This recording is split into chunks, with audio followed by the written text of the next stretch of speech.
Welcome. This is the Cisco CCNA ENSA, also known as the Enterprise Networking Security and Automation course. This course focuses on the CCNA version 7 curriculum. This is course 3 of 3. So that was kind of some of the queuing methods in a nutshell. Again, very basic level, nothing super in-depth, because at this level we're not expecting you to know QoS in depth.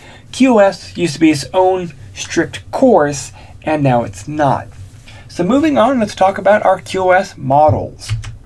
We have three main models. We have our best effort model, we have our integrated services, or ENSA, and we have our differentiated services, our DiffServ. And this is a short video inside Netacad if you want to go through the models. Otherwise, we're going to talk about these on our next slide. So how do you figure out which policy model to actually implement? Again, best effort, ENSA, or DiffServ. Well, each of them have a very specific set of criteria to meet.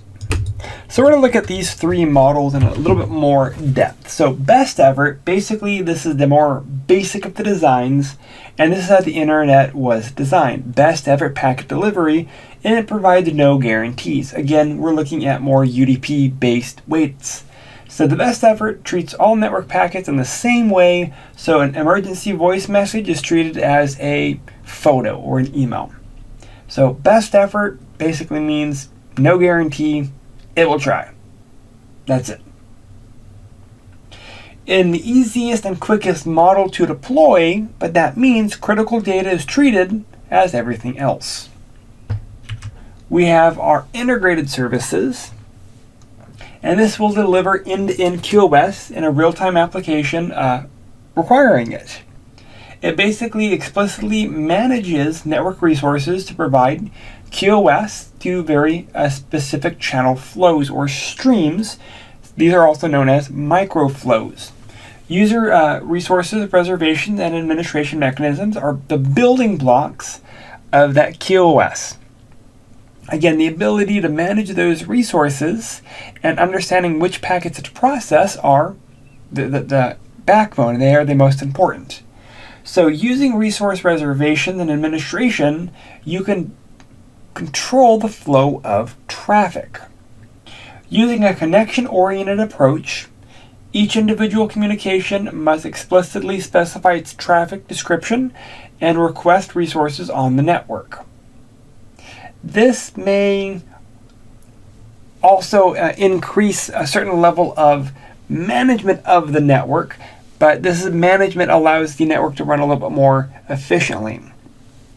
So we basically have the QoS aware nodes that have to request access to the network.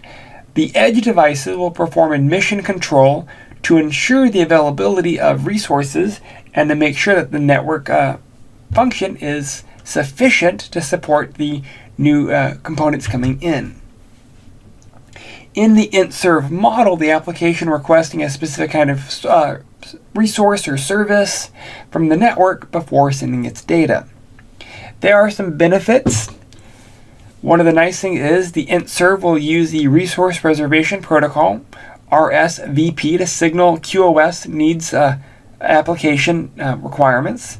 The benefit is explicit end-to-end resource administration control, better overall management of QoS. It does a per-request policy admission, and it will signal for dynamic port numbers. However, drawbacks are the complexity of implementation. Flow-based is not very scalable, and it's very resource intense due to the stateful architecture requirements. Basically, every time a device needs to use a network resource, it has to then pull the check requirements. Well, that creates a lot of overhead, a lot more management on the network that could lead to additional congestion on the network. Moving on, we have our DiffServ. And so with our DiffServ model, it's a simple and scalable mechanism for classifying and managing our traffic. Basically, it doesn't matter if you are aware or aware of the network traffic. So if you're aware of it, great. If you're not aware of it, okay.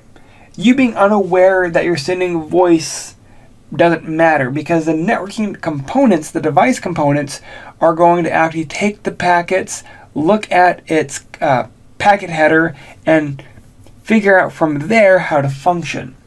It is not end-to-end QoS. It cannot enforce end-to-end QoS performance. When it is sent into a backbone, it's doing best effort. It's trying. That's it. The host will forward traffic to a router. The router will flow into aggregates or classes. It provides the appropriate policy for those classes, and it will enforce and apply the QoS mechanism on that hop-by-hop basis, uniformly applying the global meaning to each traffic class, provided the flexibility and scalability, but that also assumes that you own that backbone, or that you've paid for a certain level of QoS on a ISP's backbone. And it's going to be based off of the different classes. So diffserv provides network traffic into classes, and those classes can be class 1, 2, 3, could be class 1, 2. It kind of just depends on how many levels you want. It is very scalable, and it provides several different class levels, but again, there's no guarantee of service quality, and it does also require a complex mechanism to work in a connect throughout the entire network. But this is probably the more widely used QoS mechanism that is being deployed. So let's go ahead and let's look at exactly that, the implementation of QoS techniques. Alright, so how do we avoid packet loss? Well, packet loss is usually the result of congestion on a interface. While some applications that use TCP will experience slowdown because of, again, the connection-oriented function of TCP, it having to retransmit and stuff like that. TCP cannot handle drops as easily, because it will go through its entire process. With UDP, a drop is just ignored and they move forward. So the following approaches can prevent drops in more sensitive applications. The first one is the easiest. Increase link capacity. If you have a 10 megabit per second switch, get rid of it. Get a newer link, 100 megabit, gigabit, whatever. Maybe implement some form of bonding technology so that you can double the bandwidth by bonding two links together, assuming you have two links that are compatible. You can implement some form of bandwidth through QoS, through like bursting technologies. Things like WFQ or CBWFQ or LLQ, things that can guarantee bandwidth delivery. You can also start implementing a drop or lower priority packets before the congestion occurs. In the Cisco iOS, QoS does provide queuing mechanisms such as some form of early detection, weighted random functionality. That starts dropping lower priority packets before the congestion actually occurs. The problem with that is drop packets with TCP does mean that it's going to send more packets. So some of the other tools are things like classification and marketing tools, congestion avoidance tools. That's going to be things like traffic classes, setting up the appropriate policies, and looking at any type of avoidance tool that you can implement. We also have what's called congestion management tools, and this is normally happening when the traffic will exceed the appropriate availability of those resources. Meaning, you may have a 100 megabit link, but you're trying to send, 120, 130 continuously. The problem with that is traffic is being queued and awaiting the availability of that resource. So it now having a backlog could start impacting the performance of that link.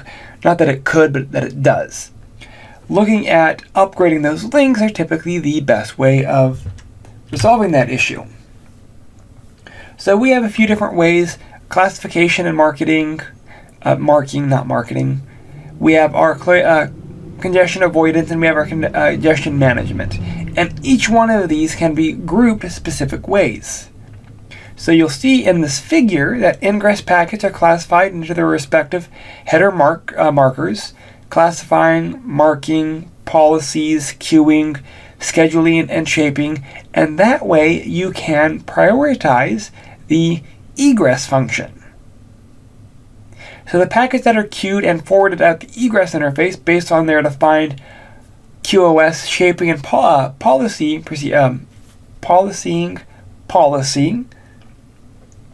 that way they can ensure a certain level of guaranteed delivery.